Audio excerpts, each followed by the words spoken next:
ce séminaire que nous avons la chance à la FERDI d'organiser avec le Center for Global Development, représenté ici par M. Daouda Saben, que je salue, et le second que nous organisons sur ce thème, puisque à la fin du mois de juillet dernier, nous avions déjà organisé un séminaire sur l'allocation et la réallocation des DTS avec le CIGIDEV que j'avais eu l'honneur d'animer avec mon ami Massoud Ahmed. Cette fois-ci, je vais faire la modération seule, j'espérais ce que je peux, sans son appui, mais j'aurai celui de Daouda qui est avec nous et qui est un grand connaisseur de ce sujet complexe. Je voudrais simplement dire en ouverture combien ce séminaire est différent du précédent. Donc, pour bien expliquer que nous ne cherchons pas à nous répéter, même si nous avons des messages forts à faire passer, c'est que nous n'avons pas suffisamment dans le passé et dans le débat public, on va dire, considéré qu'elles devraient être, in fine, les destinataires finaux de ces DTS réalloués. On a beaucoup discuté des canaux de transmission, et c'est un débat qui reste ouvert et qui est fondamental et difficile, mais ce débat sur les canaux lui-même doit être, je dirais, forgé et influencé par ce que l'on veut faire, en fin de compte, de ces DTS. Et je dirais, un sentiment que nous avons à la FERDI, je crois partagé par le CGLF, mais que je ne veux pas engager, Daouda s'exprimera sur ce sujet, c'est que les DTS, instruments de réserve destinés à financer le développement, doivent tenir compte de la vulnérabilité des pays. Un instrument de réserve, c'est pour faire face aux chocs, aux incertitudes, à la vulnérabilité des pays. Et donc, c'est une question importante de se donner comme cadre de référence de base cette destination finale. Est-ce que ces DTS réalloués parviendront à soutenir la résilience des pays pauvres et les plus vulnérables. Et toute la question des canaux, des conditions, à notre avis, doit être examinée en fonction de cette question fondamentale et finale.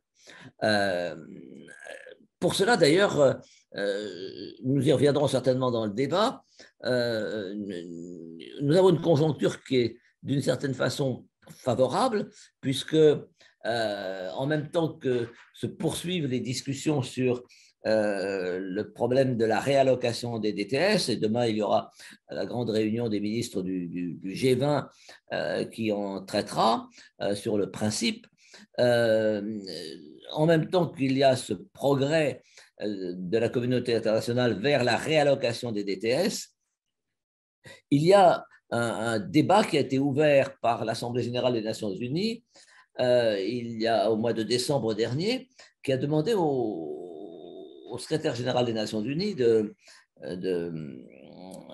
proposer un indicateur multidimensionnel de vulnérabilité qui puisse couvrir les différentes sortes de vulnérabilités économiques, environnementales, sociopolitiques et concerner tous les pays, pas seulement les petits États insulaires qui sont à l'origine de la résolution de l'Assemblée générale, pour servir de façon opérationnelle dans l'allocation des ressources, notamment des ressources concessionnelles.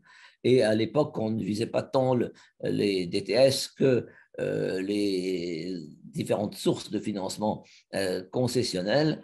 Mais de fait, cette initiative prend un jour nouveau et peut-être l'occasion d'introduire cette préoccupation de vulnérabilité qui est présente dans tous les esprits, notamment celle des gouvernants, pour les différents aspects du système international. Et en tout cas, aujourd'hui, peut-être pour la réallocation des DTS. Alors, c'est la raison pour laquelle nous avons demandé pour ce nouveau séminaire de venir exprimer leurs sentiments à des responsables politiques de pays qui sont particulièrement concernés.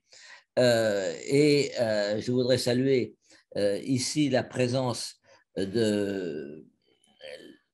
par l'intermédiaire de son directeur général Olivier Ramagnan-Drassou, de la ministre de l'économie et des finances de Madagascar, empêchée au dernier moment, mais très bien représentée par son directeur général du financement de l'économie et du plan. Merci à vous d'être là. J'aurais voulu saluer aussi la présence de la ministre du Gabon, mais qui nous a assuré de sa présence. J'espère qu'il n'y a pas eu de problème de connexion ou d'incertitude d'incertitude sur l'horaire. Et nous avons eu le même problème avec le ministre du Bénin, M. Romuald Wanchi, que nous n'aurons pas avec nous, mais pour la ministre du Congo, sa participation il y a quelques heures encore était acquise et je suis un peu inquiet de ne pas la voir. Nous l'accueillerons quand elle nous rejoindra naturellement rapidement. Alors, nous avons monsieur avec nous Thomas Melogno, qui est le directeur de la recherche et de l'innovation des savoirs à l'Agence française de développement. Au précédent événement, nous avions eu la chance d'avoir Rémi Rioux, le directeur général. Thomas est vraiment un grand connaisseur du dossier et je pense que le point de vue qu'il va exprimer sera à la fois son point de vue personnel, mais aussi celui de l'AFD, et à travers l'AFD des banques de développement, dont Rémi Rioux, puisque Rémi Rioux est l'actuel président de IDFC. On avait d'ailleurs prévu initialement de faire ce séminaire à l'occasion de la réunion de Finance in Command, du sommet Finance in Command la semaine dernière, mais pour des raisons pratiques, on a dû le repousser à aujourd'hui. Et nous avons avec nous aussi, bien sûr, je voudrais oublier personne. Je vois monsieur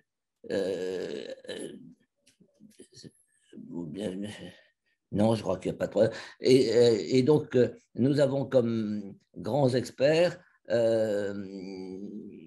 Bruno Cabriac et Daouda Saint-Ben. Bruno Cabriac, qui est directeur général adjoint de la recherche et des relations internationales à la Banque de France, et Daouda Saint-Ben, qui est senior fellow du CGDEV, mais qui nous parle, je crois, de Dakar. C'est bien ça, Daouda? The Nouakchott, actually. The Nouakchott.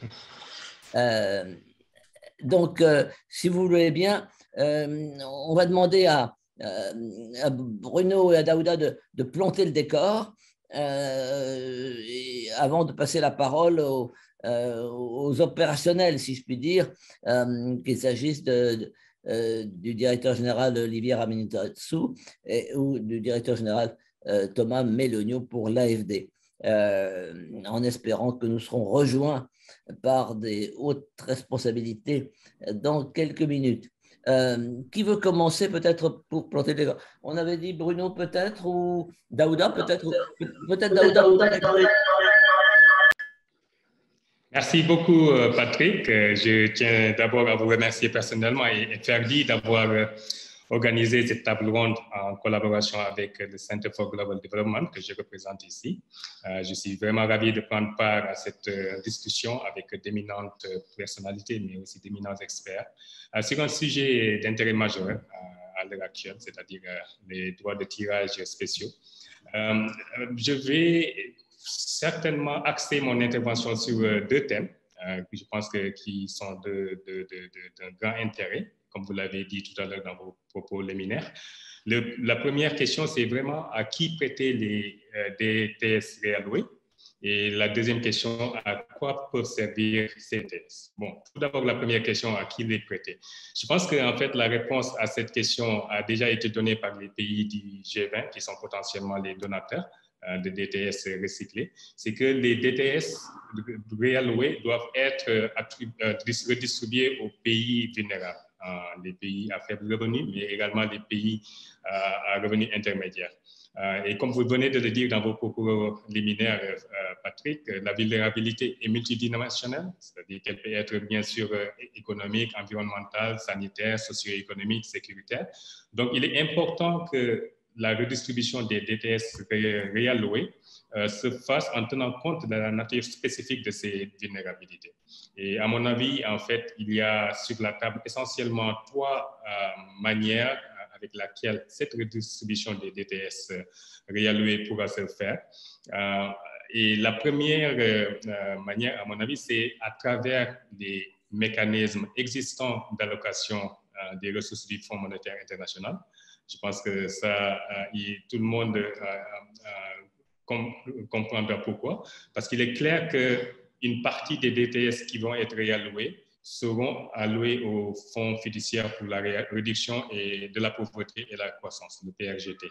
Et donc, en fait, certainement, ce sont les mécanismes d'allocation qui guident ce fonds, qui vont guider l'utilisation de ces DTS réalloués. Mais ce qu'il faut aussi se rappeler, c'est qu'en fait, lorsque ça passe par le Fonds monétaire international, ça veut dire que les vulnérabilités doivent être économiques et avoir un impact potentiel ou réel sur la stabilité extérieure des pays récipiendaires. C'est pour ça que l'assistance financière du Fonds monétaire international dans le cadre de ces programmes serait donc alors déterminée par les besoins de financement de la balance des paiements, même s'il est vrai que en fait, les niveaux d'accès sont déterminés en fonction des quotes-parts des pays récipiendaires. Donc ça, c'est vraiment la première manière, à mon avis, qu'on pourrait utiliser pour allouer les DTS à travers le PRGT, à travers le FMI. Une autre manière, c'est aussi toujours à travers le FMI, mais avec de nouveaux mécanismes en fait, d'allocation de ressources. Pourquoi? Parce qu'en fait, si vous voyez, en fait, le Fonds monétaire est en train de mettre en place ce qu'ils appellent le Fonds pour la résilience et la durabilité. Donc, ce fonds va tenir compte de plusieurs vulnérabilités, pas juste économiques, mais surtout environnementales et probablement sanitaires aussi dans le cadre de la pandémie actuelle. Et en fait, la question qui se pose, c'est que tous les pays qui sont vulnérables et qui seront potentiellement visés ou éligibles à ce nouveau fonds ne sont pas nécessairement éligibles au PRGT.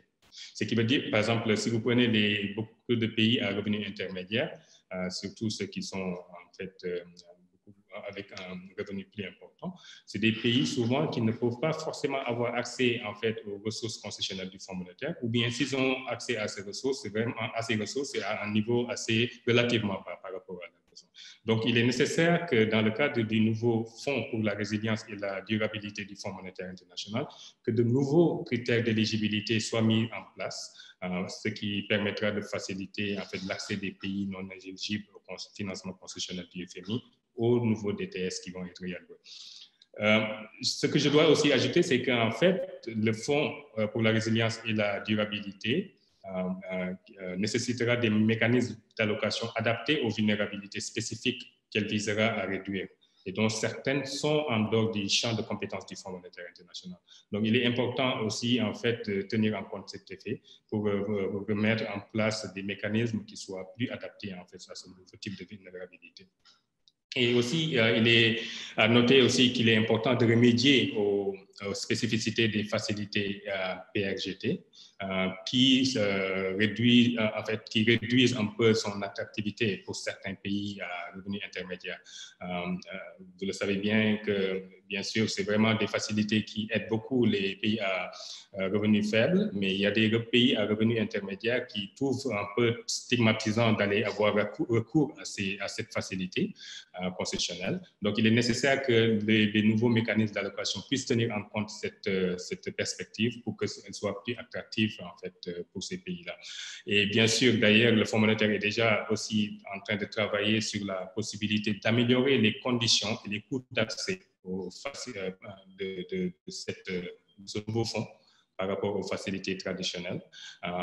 Et récemment, il y a la Direction générale du Fonds monétaire qui a annoncé qu'ils sont en train de considérer l'éventualité d'allonger les maturités des prêts qui vont être accordés dans le cadre de ce fonds, mais également de considérer de réduire les taux d'intérêt en fait applicables.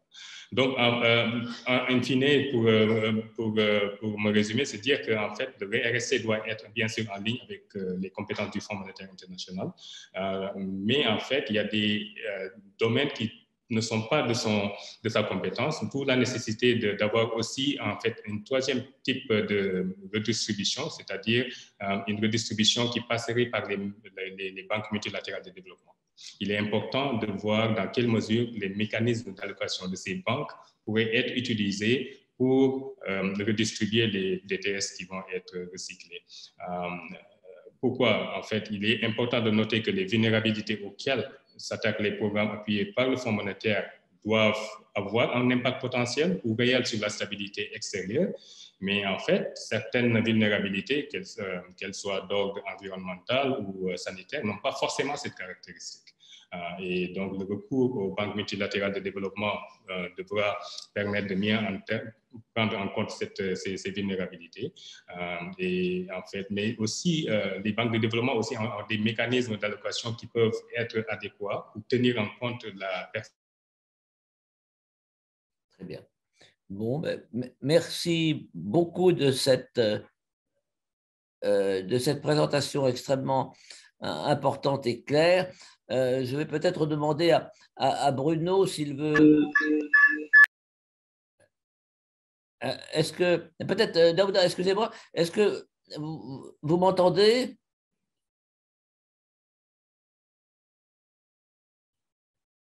Est-ce que j'ai l'impression qu'il y a un problème de connexion? Oui, il y a un problème de connexion. Est-ce que M. Saben avait terminé ou est-ce que c'est simplement une interruption? Non, c'est une interruption en fait. Il n'avait pas terminé, mais il y a eu une interruption. Ah, il est déconnecté. Il est déconnecté. Je pense qu'il va essayer de se reconnecter. Est-ce que, pendant que je vous ai en ligne, est-ce que Mathieu fait quelque chose pour essayer de rejoindre la ministre? Tout à fait, oui. Oui. Il se reconnecte. Il arrive, il revient. Alors, nous attendons M. Saben qui reprend la connexion. J'avais cru qu'il avait… Excusez-moi, j'étais coupé. Non, j'avais cru que vous aviez terminé, mais je me réjouis de savoir que vous n'aviez pas terminé. Et vous reprenez le micro, s'il vous plaît.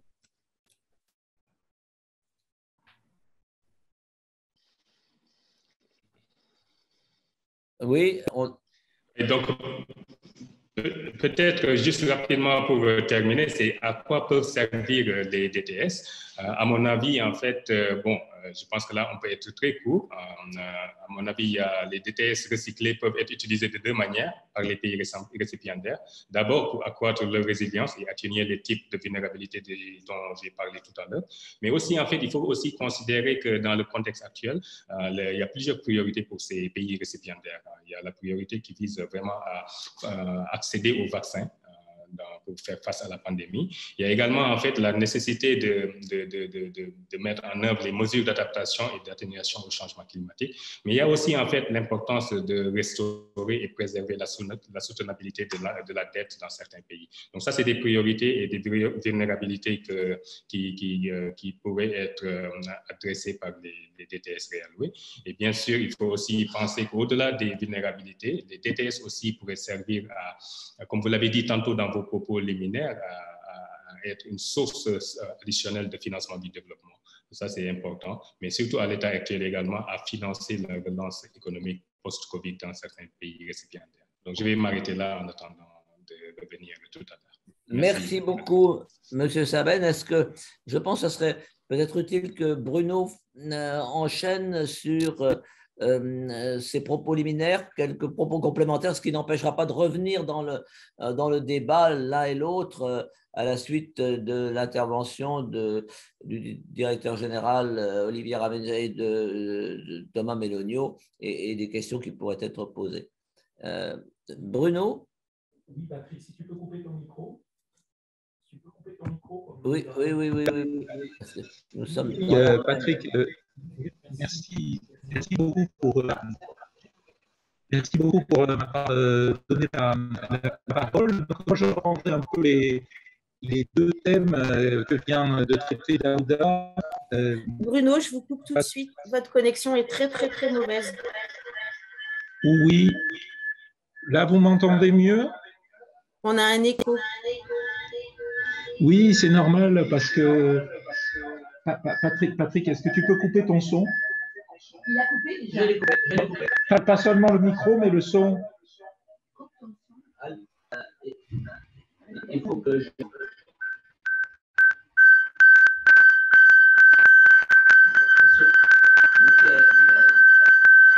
Voilà, j'ai coupé mon son.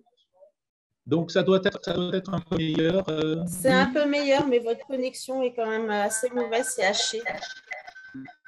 D'accord. Donc, voilà, je vais essayer de dire quelques mots sur les deux thèmes qu'a déjà traité Daouda et en complément de ce qu'il a dit, puisque je crois que je suis tout à fait d'accord avec tout ce qu'il a dit. Alors, sur le premier thème, pour qui et pour quel pays, comme l'a dit Daouda, le ciblage a été déjà déterminé par les pays qui recycleront leur DTS et notamment par les chefs d'État du G7 qui ont indiqué que ce recyclage allait cibler les pays les plus vulnérables. Mais aussi, c'est quelque chose qui est, je dirais, consubstantiel à la nature des DTS, puisque ceux-ci sont faits pour compléter l'action du FMI. Donc, ils font partie de ce qu'on appelle le filet de sécurité financière globale qui permet aux pays de résoudre leurs problèmes de crise de balance des paiements. Et comme la vulnérabilité de la balance des paiements est une vulnérabilité qui, en fait, se traduit entièrement par…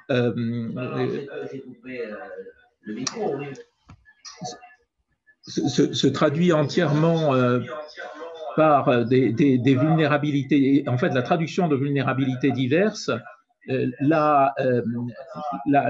recyclage des DTS est par nature, doit être par nature aussi ciblé sur les pays les plus vulnérables. Alors, je crois que Daouda a parlé du canal du FRPC qui cible bien les PFR, en général les plus vulnérables, mais l'allocation va se faire par les règles du FMI sur la base des quotas qui ne prennent pas en compte la vulnérabilité et adossée à des programmes qui prennent en compte les contraintes de soutenabilité de la dette. Et donc ça veut dire, premièrement, qu'il n'y a pas effectivement d'allocation en fonction de la vulnérabilité, même s'il y a un ciblage sur les PFR, et que la capacité d'absorption à travers ce canal est limitée et ne permettra pas d'atteindre l'engagement pris par les pays du G7 de recycler jusqu'à 100 milliards de DTS. C'est pourquoi le Fonds monétaire est en train de travailler sur le canal d'un fonds de résilience et de soutenabilité avec un ciblage sur les pays les plus vulnérables. Mais il faudrait qu'il y ait une allocation en fonction de la vulnérabilité avec des indicateurs globaux ou des indicateurs ciblés si on veut un point d'affectation particulier. Et il faudrait en fait qu'on sorte des mécanismes d'allocation du fonds qui sont généralement fixés sur les quotas, ce qui permet, encore une fois, d'avoir un lien plus direct entre les allocations et la vulnérabilité.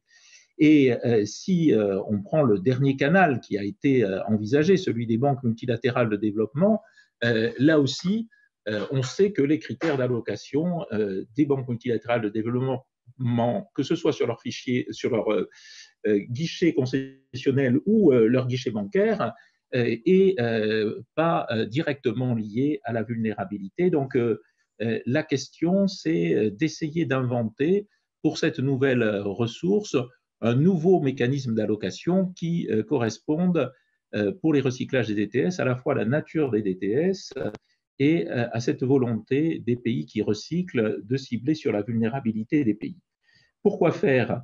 Daouda a donné un certain nombre d'indications sur ce que des pays pouvaient en faire. La première vocation des DTS, c'est d'augmenter les réserves de change pour améliorer la résilience de la balance des paiements. Et ça, c'est particulièrement utile quand les pays sont près des seuils pour leur donner des marges de manœuvre sur leur disponibilité extérieure, près des seuils minimums de réserve de change.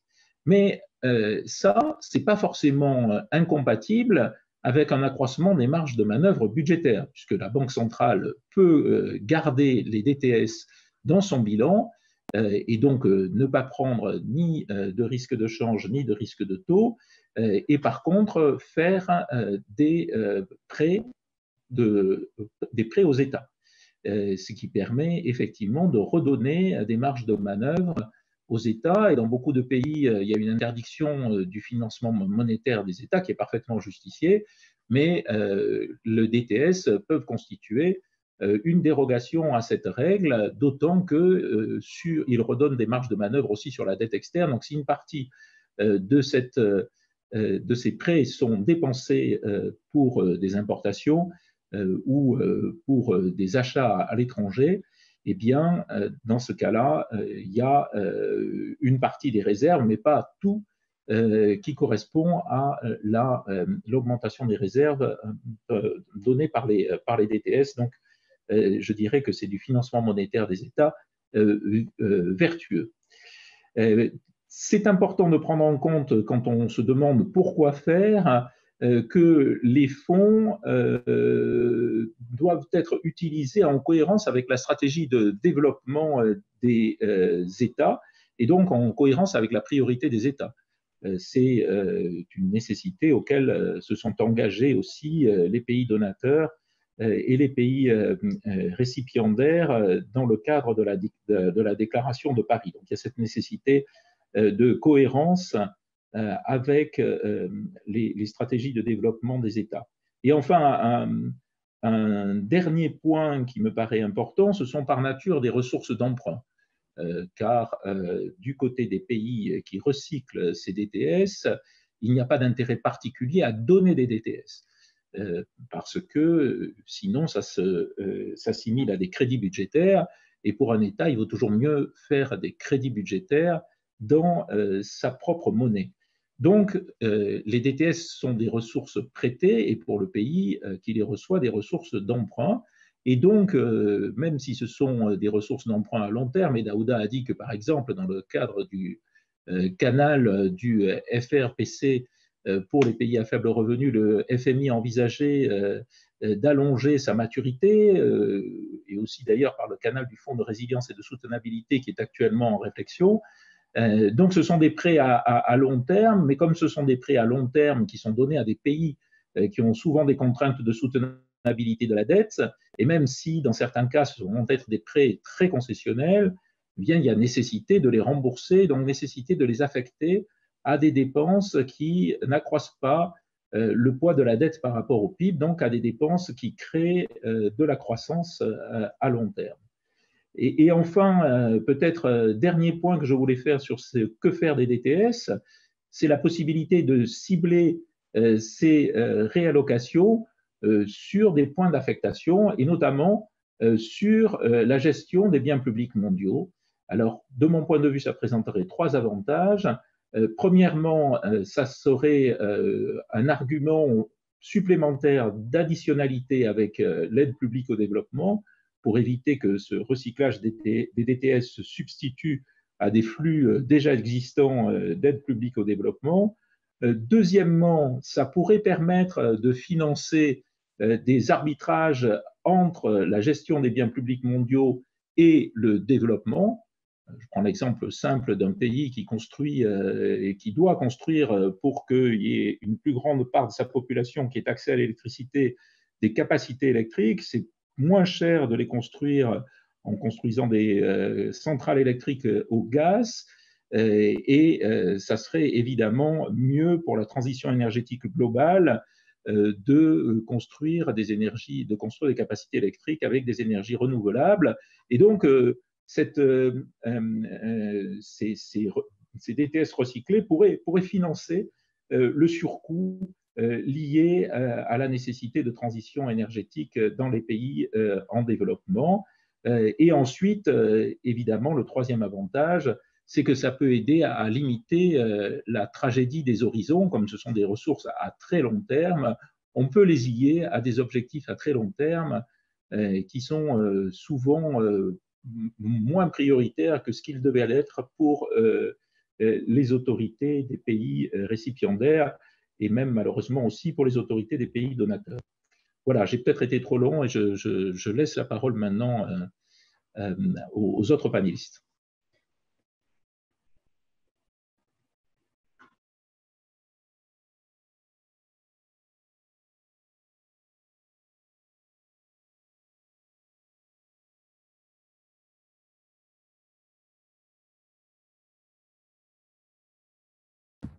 Voilà, merci beaucoup Bruno.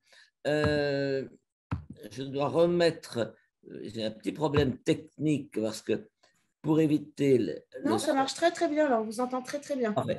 Très bien, alors merci beaucoup Bruno. Je crois que maintenant il est temps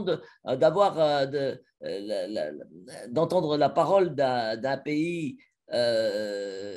qui est un pays particulièrement vulnérable, qui a déjà bien intégré dans ses comptes la première allocation de DTS par le Fonds monétaire et qui et naturellement porte un intérêt particulier à la façon dont les réallocations vont s'opérer. Monsieur le directeur général, vous avez la parole. Merci, monsieur le modérateur. Bonjour à tous et à toutes. C'est un grand honneur pour moi d'intervenir ici à ce séminaire en représentant, comme monsieur le modérateur l'a souligné tout à l'heure, en représentant notre ministre de l'économie et des finances. Et nous remercions vivement les organisateurs de nous y avoir invités. Je vais commencer mon intervention en vous transmettant les excuses de Madame le ministre, qui a voulu et qui a planifié de participer à cet événement, mais suite à une contrainte de dernière minute, comme il a été soulevé tout à l'heure, elle a dû me demander de la remplacer. Maintenant, en parlant de notre sujet, qui est la réallocation de DTS, l'allocation initiale faite par le FMI était en fonction du quote-part de chaque pays, donc était en quelque sorte indépendant du niveau de vulnérabilité des pays. Mais là, on parle de réallocation d'une partie de DTS des pays avancés vers les pays vulnérables. Donc, le niveau de difficulté ou le niveau de vulnérabilité de ces derniers doit être considéré comme le principal critère. Comme il a été soulevé tout à l'heure, la question serait alors de déterminer quel pays est le plus vulnérable et doit bénéficier de cette réallocation. Sur quel indicateur peut-on fonder cette vulnérabilité? Évidemment, on peut penser à toute une panoplie d'indicateurs, mais plus ces indicateurs sont nombreux, plus on aura du mal à s'y retrouver. Évidemment, on a parlé tout à l'heure d'indicateurs multidimensionnels, d'un indice en quelque sorte synthétique, si vous voulez. Mais moi, je ne suis pas spécialiste du domaine. Je vais plus parler baser mon intervention sur le vécu, notre vécu dans notre pays. Donc, moi, je propose particulièrement à s'intéresser sur 3 indicateurs relativement simples hein, et à mon avis universels qui seraient adéquats à considérer dans cette question de vulnérabilité, surtout par rapport à cette réallocation de DTS-là. Premièrement, le niveau de pauvreté du pays. En effet, plus la part des pauvres dans la population est élevée, plus le pays est très sensible au moindre choc. Donc, vulnérable ou très vulnérable même. Ici, on peut ne pas se limiter à la pauvreté monétaire. On peut aller jusqu'à la pauvreté multidimensionnelle en considérant les différentes privations. Donc, ça peut prendre en compte les autres indicateurs, si vous voulez, de vulnérabilité. Deuxième, les 2 autres indicateurs, j'opte pour les 2 autres indicateurs, j'opte plus pour des critères macroéconomiques plus ciblés et qui est plus lié à la réallocation de DTS.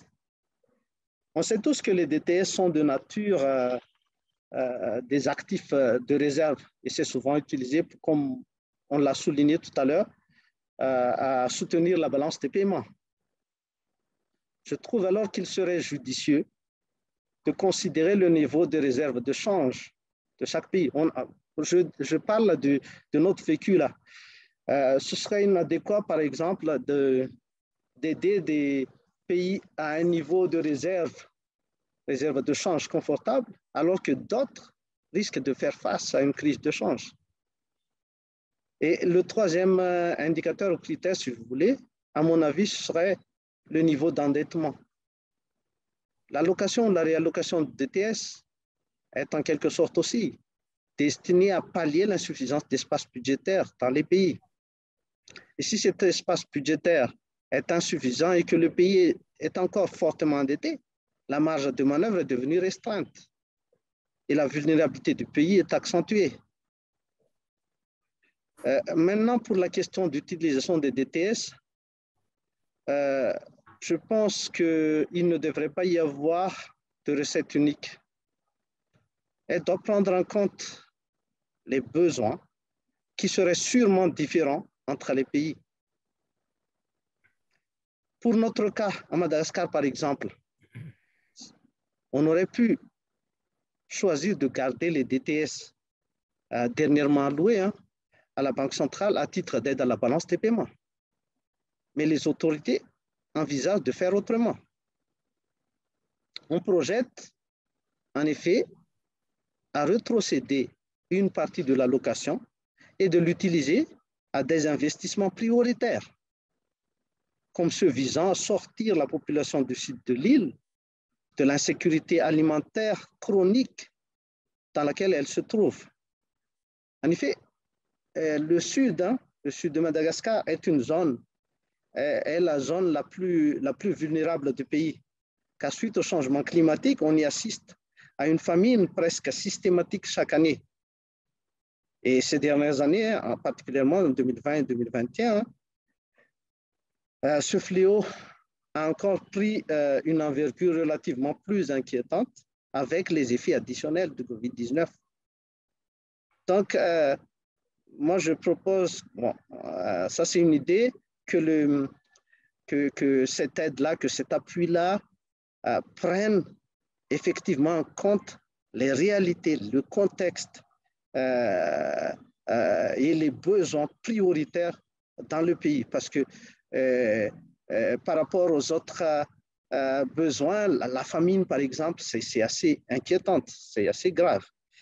Donc, voilà, mesdames et messieurs, ma brève intervention. Comme je l'ai souligné, je ne suis pas spécialiste de mon domaine. J'ai parlé du vécu qu'on a dans notre pays, particulièrement dans la direction, pendant ma direction de l'économie et du mandat de direction de l'économie et du plan. Merci. Merci beaucoup, Monsieur le Directeur Général. C'était un point de vue très important. Vous n'êtes pas, vous dites que vous n'êtes pas spécialiste, mais vous êtes quand même le spécialiste dans l'opérationnalisation de cette affaire et c'était très important pour nous d'entendre votre point de vue. Peut-être c'est le moment maintenant d'entendre Thomas Mélonio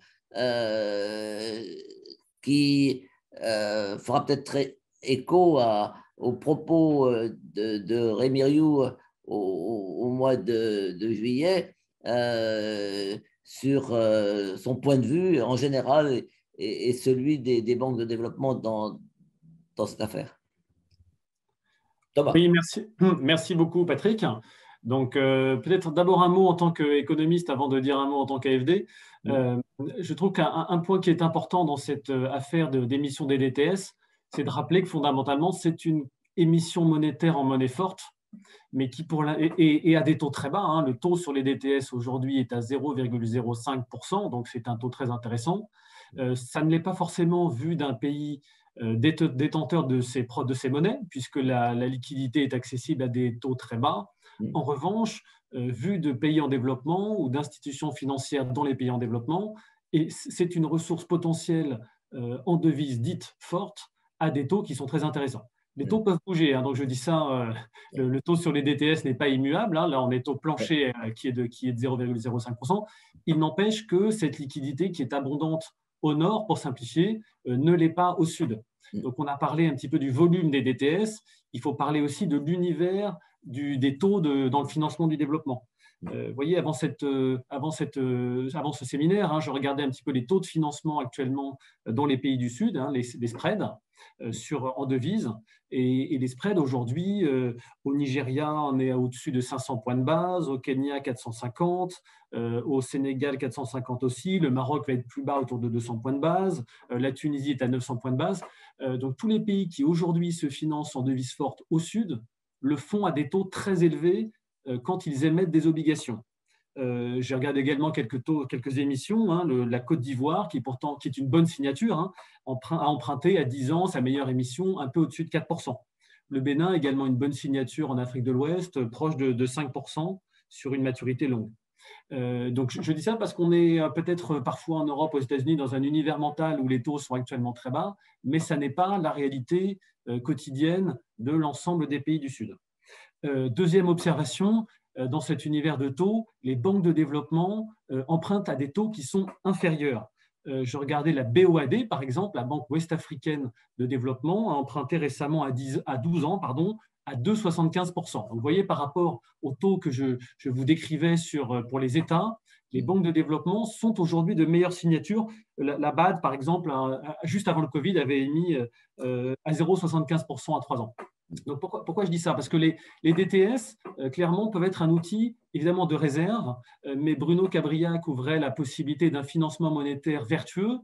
Qu'est-ce que ça veut dire? C'est-à-dire potentiellement d'utiliser cette ressource en devise forte, mais en s'assurant quand même qu'elle produise un rendement qui est supérieur au coût potentiel de l'emprunt. Parce que si cette utilisation était faite pour des investissements dont les rendements sont insuffisants, là, on créerait un effet ciseau inverse et un mécanisme d'emballement de la dette. Donc, évidemment, ça a été dit, mais j'appuie là encore dessus. On est encore dans une crise sanitaire, a fortiori dans les pays en développement. Je voyais ce matin, le taux de vaccination dans les pays à faible revenu est aujourd'hui de 3%. Voilà certainement une dépense ou un investissement qui est rentable. C'est-à-dire qu'un vaccin qui va coûter quelques euros ou une quinzaine d'euros au maximum à l'achat va représenter, en tout cas, aura un rendement, évidemment, va sauver des vies, premièrement, et deux, aura un rendement économique qui sera important.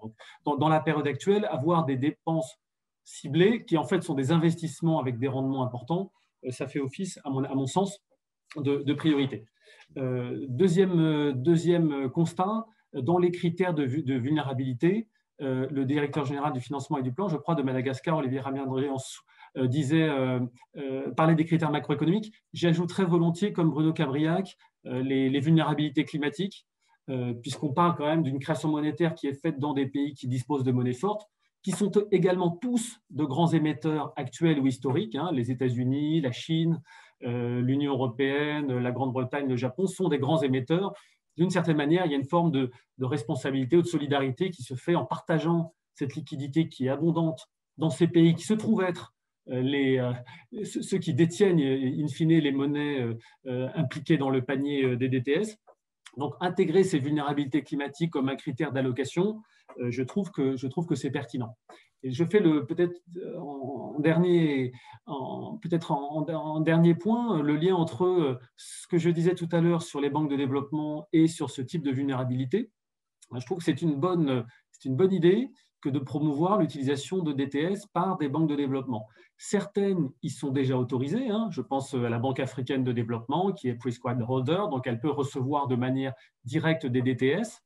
S'agissant de la BAD qui emprunte à des taux très bas, c'est plutôt pour avoir du capital ou du quasi-capital que les DTS peuvent être intéressants. Ce qui veut dire qu'un pays prêteur devrait le faire sur une maturité assez longue pour que ce prêt de DTS puisse être éligible, notamment en quasi-equity.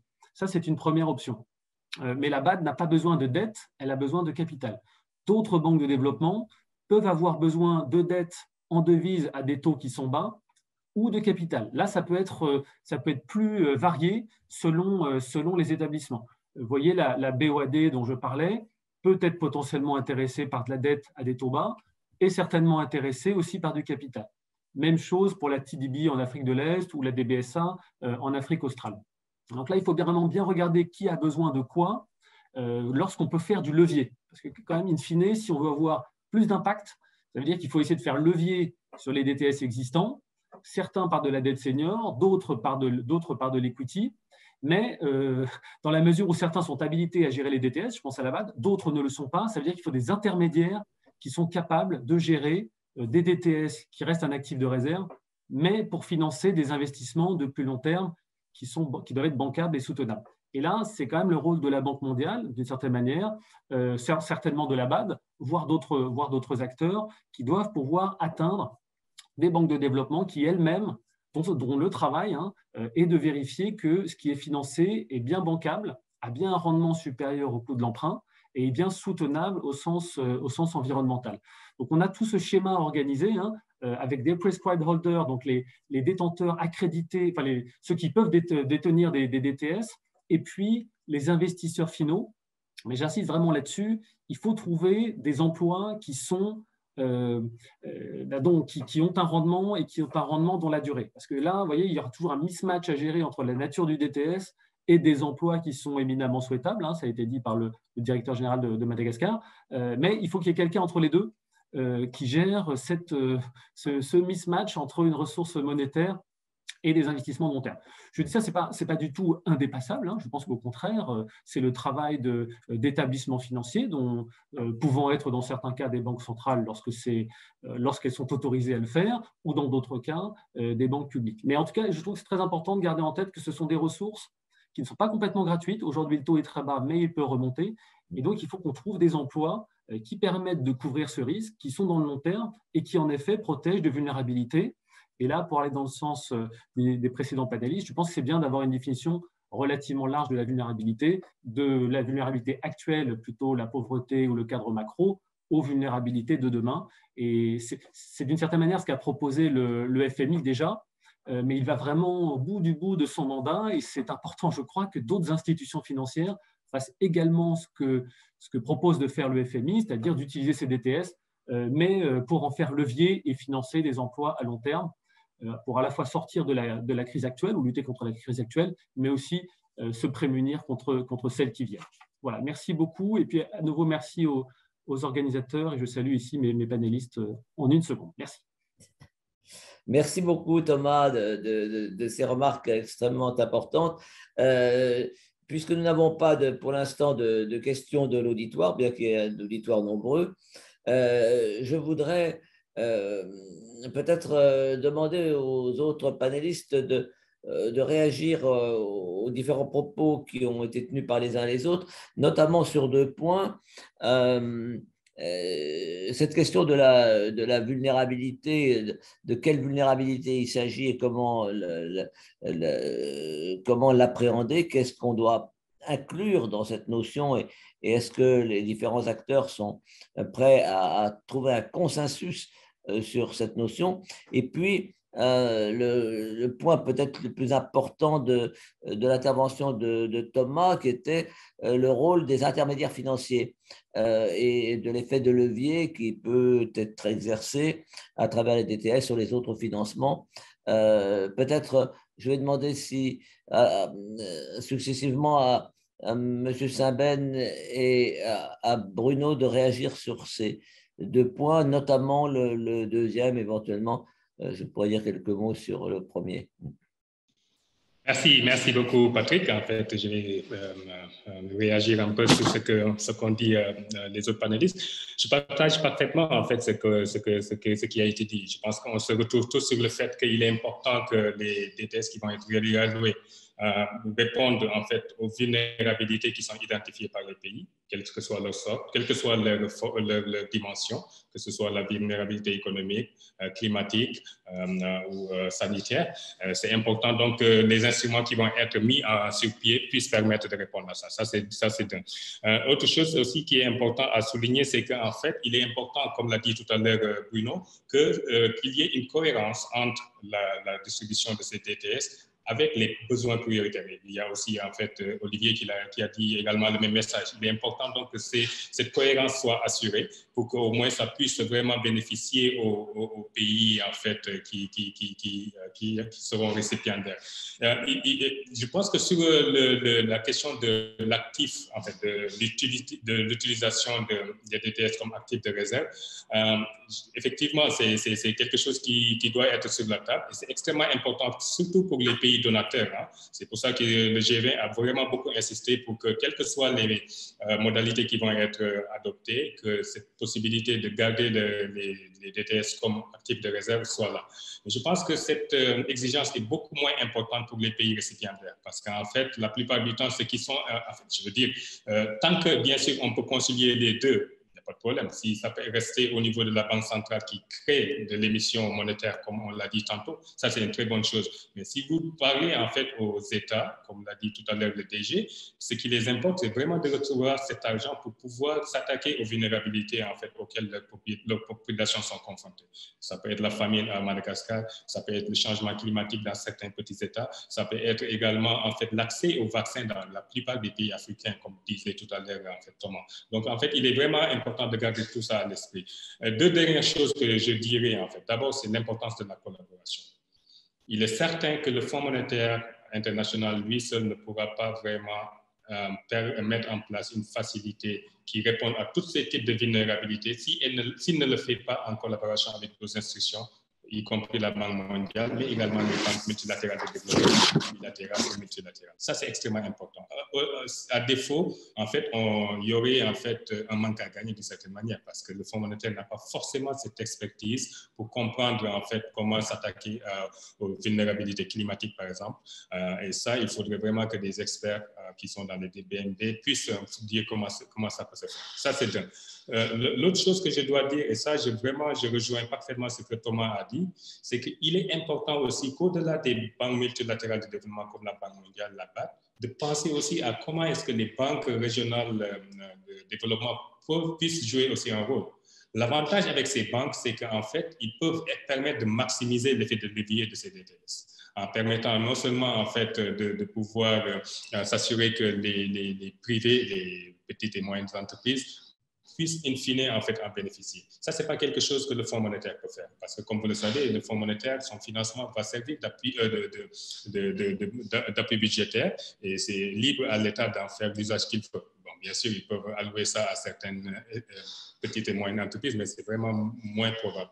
Par contre, si vous prenez les banques de sous-régionales de développement et même certaines autres institutions, je pense qu'ils peuvent vraiment faire cet effet de levier de manière beaucoup plus facile que vraiment les autres. Donc, c'est important d'avoir vraiment une utilisation multidimensionnelle de ces DTS d'une certaine manière. Une qui fait appel à l'expertise du Fonds monétaire international à travers le PSGT, mais aussi le RST. Mais si le RST doit se faire, il faut que ce soit en collaboration avec les banques multilatérales de développement et la Banque mondiale. Je pense que le G20 a vraiment insisté sur ce point et à juste titre. Il est aussi important que l'usage des DTS puisse faire appel aux compétences des autres BND, pas juste la Banque mondiale et la BAD, mais également les banques régionales de développement, mais aussi les agences bilatérales de développement qui ont leur expertise et qui peuvent permettre en fait d'en faire un bon usage.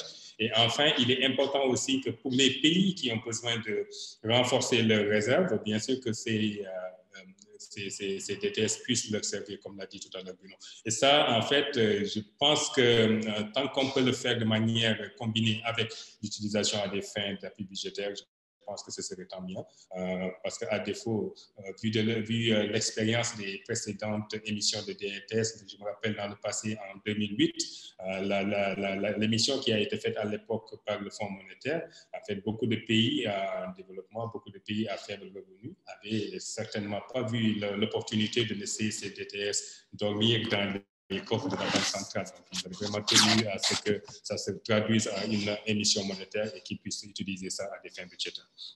Merci.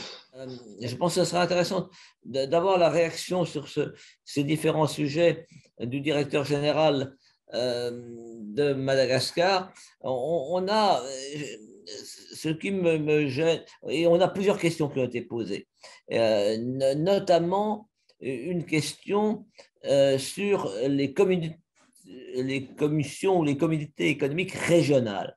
Deux auditeurs nous demandent si les DTS recyclés pourraient être exceptionnellement réalloués aux commissions économiques régionales. C'est une question qui vient d'Afrique centrale, donc explicitement, ça serait à la CEMAC, pour lutter contre les vulnérabilités économiques, mais aussi politiques dans les États membres, demande l'auditeur. Et puis, une autre question concerne l'UMOA, ce qui est un peu la même question. Pensez-vous les uns et les autres que ce serait une affectation possible? Nous avions hésité à les inviter d'ailleurs à cette séance. Qu'est-ce que vous en pensez, Monsieur Saint-Ben, Thomas, et puis je m'adresserai aussi au ministre de Madagascar. Il ne fait pas partie ni de l'UMOA ni de la CEMAC, mais il peut y avoir d'autres associations économiques régionales qui peuvent être concernées dans sa zone. Daouda. Merci Patrick. Je pense que c'est une question importante. Quel rôle certaines institutions politiques régionales pourraient jouer, y compris notamment les communautés économiques régionales. Bon, déjà, il faut clarifier que les DTS ou le financement du Fonds monétaire, ce n'est pas pour les institutions régionales, c'est pour les pays. Donc, en fait, s'il y a des DTS qu'on va réallouer sous forme de prêts du Fonds monétaire, les bénéficiaires ne peuvent être que les pays, pas les communautés économiques régionales. Ce qui est important, par contre, et je pense que ça donne aussi l'occasion de clarifier ça, c'est qu'il est important d'éviter de dupliquer aussi des mécanismes qui sont déjà existants. En tout cas, pour des soucis de performance. Ce que je veux dire par là, c'est que lorsque vous prenez les communautés économiques régionales, au niveau du Fonds monétaire, il y a des activités que le Fonds monétaire fait avec ces communautés. Il y a ce qu'on appelle par exemple la surveillance régionale. Ça n'implique pas bien sûr des financements ou des ressources financières, mais au moins c'est une activité que l'institution fait périodiquement avec l'UMOA, mais aussi avec la CEMAC, pour vraiment identifier les vulnérabilités économiques auxquelles ces pays sont confrontés et voir avec les institutions régionales comment est-ce que en fait on peut s'attaquer à ces vulnérabilités. Donc vraiment, à mon avis, c'est des mécanismes ou bien des instruments qui sont utiles, qui peuvent continuer vraiment à servir ces communautés économiques régionales. Mais vraiment, pour être court, pour les DTS, certainement, c'est toujours au niveau des pays que, en tout cas, les pays récipiendaires, ce sont les États. Et bien sûr, dans le dialogue entre les États et les communautés économiques régionales, il est peut-être important de voir dans quelle mesure peuvent profiter de de l'expérience, mais aussi de l'expertise de ces communautés pour pouvoir vraiment s'attaquer à ces vulnérables. Oui. Et puis j'ajoutais, dans le sens de ce que vous dites, que dans les cas des deux communautés économiques régionales que vous avez citées, l'UMOA et la CEMAC, ce sont aussi des unions monétaires qui ont leur banque centrale commune. Donc, je dirais, si une institution doit servir de relais, est-ce que c'est pas plutôt la banque centrale ou la commission? Mais elles n'ont pas le même rôle. Enfin, l'une fait partie de l'autre. Mais... Bruno, sur ce point? Je ne vais pas parler évidemment au nom de l'UMOA et de la CEMAC, mais juste pour faire un point technique, donc ce qui se passe pour les DTS qui ont été alloués directement au pays de ces deux unions monétaires, c'est que ces DTS sont conservés dans le bilan de la Banque centrale et la Banque centrale fait des prêts évidemment concessionnels au même taux que le taux du DTS en général. Ce n'est pas forcément toujours le cas, mais aux États. Et donc, ça se traduit évidemment par de la création monétaire et par du financement monétaire des États, sachant que par contre, les DTS restent au bilan de la Banque centrale, d'une part, et d'autre part, qu'ils sont dans la masse des réserves, même s'ils sont identifiés par pays. Alors, qu'est-ce que ça veut dire? Ça veut dire que, par exemple, si on a des critères de recyclage des DTS qui prennent en compte les vulnérabilités, eh bien, on va avoir une distribution de ces DTS très différente selon les pays. Et donc, la contribution à la croissance monétaire de la masse monétaire de chacun des pays par financement des États va être différente. Donc, la question se pose de façon un tout petit peu différentes dans les pays des unions monétaires, en effet, puisqu'il y a une certaine solidarité liée à la monnaie commune et que certains États, on va leur donner des possibilités de marge budgétaire dans les limites de la monnaie commune, mais probablement plus à certains qu'à d'autres. Merci Bruno. Thomas voulait intervenir sur ce sujet peut-être, et puis je suis impatient aussi d'entendre des réactions de monsieur Olivier Rabin. Thomas, d'abord. Peut-être deux remarques. La première, en réponse à Bruno Cabriac qui disait tout à l'heure, attention. Tu as mis ton micro? Oui, mon micro est bien ouvert. Là, je disais, et on l'entend très très bien. On vous entend très très bien, Thomas. Donc, en réponse à une interrogation de Bruno Cabriac qui disait tout à l'heure, attention à ce qu'un schéma de prêt n'amène pas un effet d'éviction des pays les plus vulnérables. Ça, c'est tout à fait clair. Si on regarde un schéma comme la PRGT du FMI, là, pour le coup, on va vraiment être vers des prêts vers les plus vulnérables. En revanche, ça représente un coût assez important pour couvrir le coût du risque, notamment, ou les différents mismatchs dont j'ai parlé tout à l'heure, ce qui amène à un effet de levier de l'ordre de 4. Entre les ressources de type budgétaire ou vente d'or ou équivalent qu'il faut mobiliser et les prêts qui sont consentis. Donc, l'intérêt éventuellement de schémas où on mélange des prêts à des pays un peu plus riches et des pays moins riches, c'est qu'on peut créer des péréquations internes qui ne sont pas forcément défavorables en volume absolu pour les pays à faible revenu. Dernière remarque, évidemment, là on parle d'un univers où une partie importante de l'investissement au Sud est réalisée en devise forte. Fondamentalement, ce n'est pas normal et ce n'est pas sain. C'est-à-dire que ce qu'on voudrait, c'est que et je pense, je me mets à la place des collègues qui vivent dans des pays en développement, c'est que l'investissement soit financé en monnaie nationale, en collectant les parts nationales et en financement des investissements qui ont lieu dans le pays. Tout ce dont on parle là, c'est quand même des mécanismes qui amènent des pays à s'endetter dans des devises qu'ils ne maîtrisent pas, j'allais dire, par construction, et qui créent une vulnérabilité financière. Parce que, par exemple, si la monnaie nationale baisse, la devise forte devient plus chère à rembourser. Donc moi, je plaide peut-être je ne sais pas si c'est pour la disparition des bailleurs de fonds ou des banques de développement, mais en tout cas pour qu'il y ait beaucoup plus que l'équivalent de la Caisse des dépôts française ou des banques privées qui collectent l'épargne et qui financent l'investissement en monnaie nationale. S'endetter en monnaie dite forte, c'est toujours une possibilité, mais j'allais dire ça devrait être concentré vers les investissements qui génèrent des devises étrangères. Sinon, à nouveau, là, il y a un mismatch et une vulnérabilité financière. Donc, peut-être qu'en Mauritanie, l'extraction du fer peut être, j'allais dire, financée par un emprunt en dollars parce que l'exportation du fer va faire rentrer $10. Et donc, le mismatch, la monétaire est géré.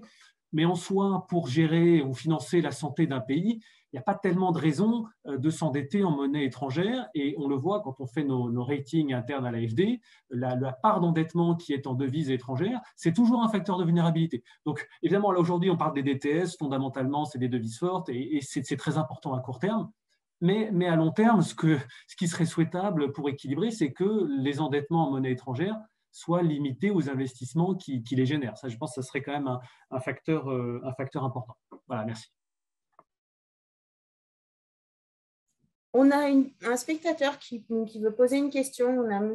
Pierre Duquesne. Est-ce que je peux lui donner la parole et ouvrir son micro? Monsieur Duquesne, vous êtes là? Est-ce que ça marche? Oui, ça marche très bien. On vous entend. Parfait, mille merci. Je vais être bref. Je remercie tous les panélistes et salue ceux que je connais. Deux questions. Premièrement, est-ce que les critères initiaux, les objectifs initiaux du pays récipiendaire dans l'allocation inconditionnelle, celle avant réallocation recyclage, est-ce que ces objectifs doivent compter pour les pays qui réallouent? Et deuxièmement, en définissant des critères pour la réallocation, est-ce qu'on n'aurait pas un outil qui pourrait servir pour les pays qui ne bénéficient pas de réallocation, mais qui ont bénéficié de l'allocation normale, inconditionnelle? Je sais bien que celle-ci, je viens de le dire, est inconditionnelle, mais est-ce qu'on n'est pas en train de définir un guide de bonne pratique qui ne serait pas forcément inutile? Donc, le lien entre les travaux dont on discute là et l'allocation en général. Deuxième question, quelle modalité de reddition des comptes, sauf erreur? Vous n'en avez pas beaucoup parlé. Merci beaucoup.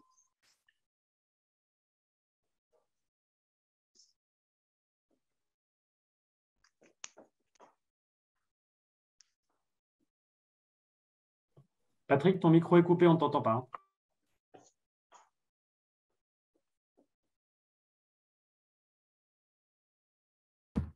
Merci à Pierre Duquesne de ces questions très importantes. Je rappelle aux auditeurs que Pierre Duquesne a été pendant plusieurs années administrateur de la Banque mondiale et du Fonds monétaire, et donc ça ne fait qu'ajouter à la pertinence de ces questions. Et je crois que la première question est importante. J'aurais presque aimé la poser moi-même, et je serais heureux d'entendre la réponse du directeur général de l'économie et du plan de Madagascar. Comment intégrer dans cette réallocation les priorités même des pays? Parce que nous disons il faudrait que ça serve pour les vaccins, pour la santé, pour le long terme, très bien, mais ce sont des priorités qui doivent être établies par les pays eux-mêmes. Et comment s'assurer que cette réallocation géographique, avec tous les effets de levier qui sont attendus des intermédiaires financiers, seront bien conformes aux stratégies propres des pays qui sont les seuls maîtres dans l'arbitrage de leurs priorités. Monsieur le directeur général. Merci, monsieur le modérateur, et merci aussi à Pierre Duquesne pour les questions. Moi, je vais essayer de répondre à la première question comme monsieur le modérateur l'a rappelé tout à l'heure, comment intégrer, comment faire en sorte que l'utilisation des DTS, la première allocation, part vraiment dans les priorités du pays. Bon, le vécu chez nous, c'est que ces priorités-là sont définies en conseil des ministres même. Donc, c'est au niveau du conseil qui détermine. On a des priorités, mais c'est à partir des projets prioritaires que le conseil va statuer.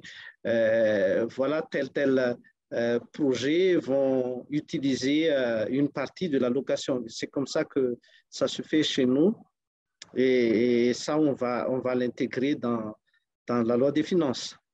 Donc, concrètement, voilà la réalité pour nous, pour l'identification de l'utilisation de DTS. Bon, je vais en profiter aussi pour répondre en quelques minutes, quelques secondes par rapport à la question sur le comité économique régional. Bon, chez nous, on n'en est pas encore arrivé à l'union monétaire, hein, on n'a pas ça. Donc, les communautés économiques régionales s'occupent essentiellement de l'harmonisation, de la coordination. Donc, je ne pense pas qu'ils sont bien placés pour orienter l'utilisation de DTS, hein, pour avoir cet effet de levier et avoir des effets palpables sur le développement. Donc, moi, j'opte plus pour l'une des propositions tout à l'heure concernant les banques de développement, par exemple, comme l'ABAD. Voilà, merci.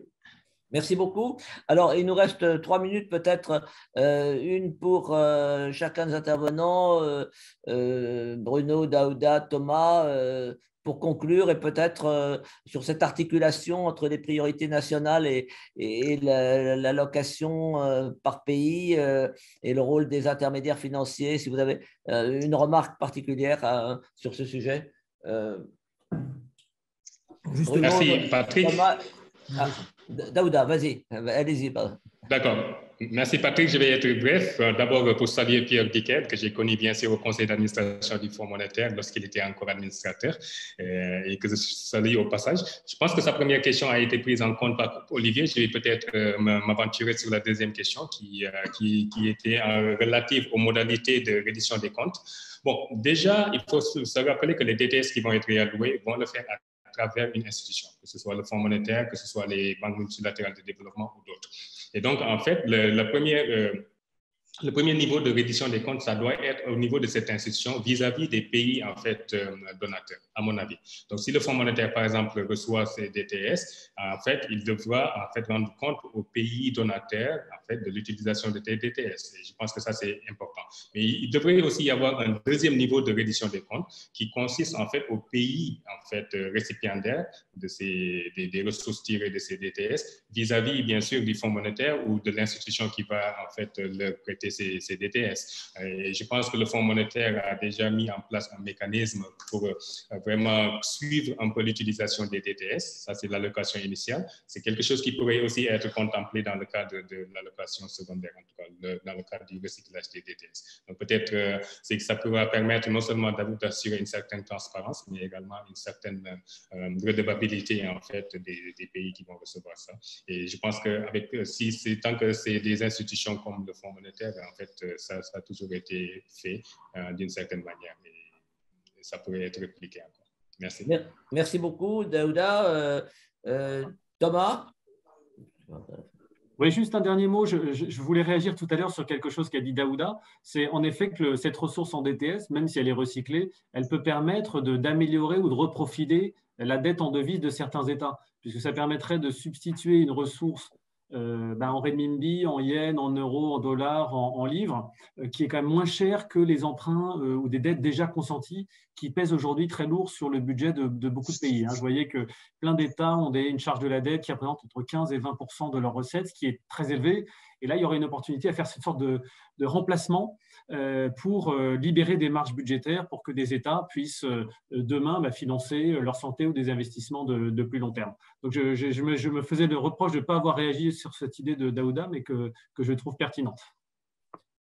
Merci beaucoup, Thomas. Et le dernier mot pour Bruno, alors Oui, alors 2 points. C'est en effet pertinent d'aller utiliser ces DTS pour faire de la restructuration de la dette. Il faut regarder quand même s'il n'y a pas des emplois avec des effets de levier plus élevés, ou alors il faut prendre de la dette de très long terme de manière à maximiser l'effet de levier de cette restructuration par différentiel des taux d'intérêt. Ça, c'est le premier point que je voulais faire. Le deuxième point, c'est qu'on a eu une discussion avec un certain nombre de banquiers centraux d'Afrique subsaharienne sur leur politique monétaire, mais notamment sur la manière dont allaient être utilisées les allocations directes de DTS pour répondre à Pierre Duquesne. Et moi, j'ai été frappé par la grande prudence qu'avaient un certain nombre de pays, de gouvernements et de parlements de pays tels que le Kenya ou le Ghana, qui vont utiliser sous forme d'aide budgétaire globale en monnaie locale faite par la Banque centrale qu'une petite partie des DTS qui leur ont été alloués directement, de manière à garder des marges de manœuvre sur le long terme. Et ça, c'est, je pense, aussi une leçon à tirer du recyclage de ces DTS. Il faut tenir compte de la capacité d'absorption et de la nécessité, comme Thomas vient de le dire, mais comme ça a été dit par presque tous les panélistes, de rembourser ces DTS recyclés, ou en tout cas de les inclure dans la dette et dans la dette en devise, ce qui appelle à une certaine prudence. Très bien. Écoutez, merci beaucoup. Nous devons malheureusement rendre l'écran et je ne saurais trop remercier les uns et les autres, les panélistes, de s'être livrés à cet exercice sur un sujet qui reste compliqué, mais qui pose des problèmes, je dirais, profonds et généraux. Et sans doute, comme cela a été dit, cette réflexion sur la réallocation des DTS est peut-être une occasion de réfléchir d'une façon plus générale au problème d'allocation des ressources concessionnelles et du lien entre les différentes ressources. On vient de parler de la dette, on a parlé des autres modes de financement, des risques d'effet d'éviction. Je crois qu'il y a besoin d'une réflexion globale dans lequel s'insère le problème de la réallocation des DTS et sans doute, pour revenir à mon propos initial, d'y inclure autant que possible la réflexion sur la vulnérabilité. Alors, j'ai noté à ce sujet, je voulais terminer sur cette remarque, que quand on parle de vulnérabilité, chacun a à l'esprit tel ou tel type de vulnérabilité, mais le propre de la vulnérabilité, c'est qu'elle doit prendre en compte des éléments auxquels on ne pense pas nécessairement à l'avance, et que les risques sont variés et ne se matérialisent pas de la même façon et au même moment selon les pays. Et c'est la raison pour laquelle, si on veut avoir un consensus sur cette idée, il est important qu'on puisse arriver à un consensus sur un indicateur multidimensionnel de vulnérabilité. Je ne sais pas si on y arrivera, mais ceux qui se souviennent des débats avec les banques multilatérales de développement sur l'inclusion d'un indicateur de ce type dans le passé, dans les guichets concessionnels des banques multilatérales, savent qu'il y avait toujours cette objection, mais a-t-on un indicateur, peut-on le faire? Et voilà, peut-être y arrivera-t-on un jour, et il n'y aura pas nécessairement un seul indicateur, mais de pouvoir aller dans ce sens-là. En tout cas, merci beaucoup aux uns et aux autres, et le débat n'est pas clos, comme vous avez pu le constater, et peut-être aurons-nous la chance et le besoin avec nos amis du CGDEV de faire dans l'avenir et pas si lointain un nouvel événement sur ce sujet. Bonne journée ou bonne soirée à tous et merci encore à monsieur le directeur Olivier Ramiandoursou de sa présence et transmettez nos regrets à madame la ministre, nos regrets mitigés parce que nous étions très heureux de vous avoir avec nous. Merci. Merci, au revoir. Au revoir. Au revoir. Au revoir. Merci beaucoup.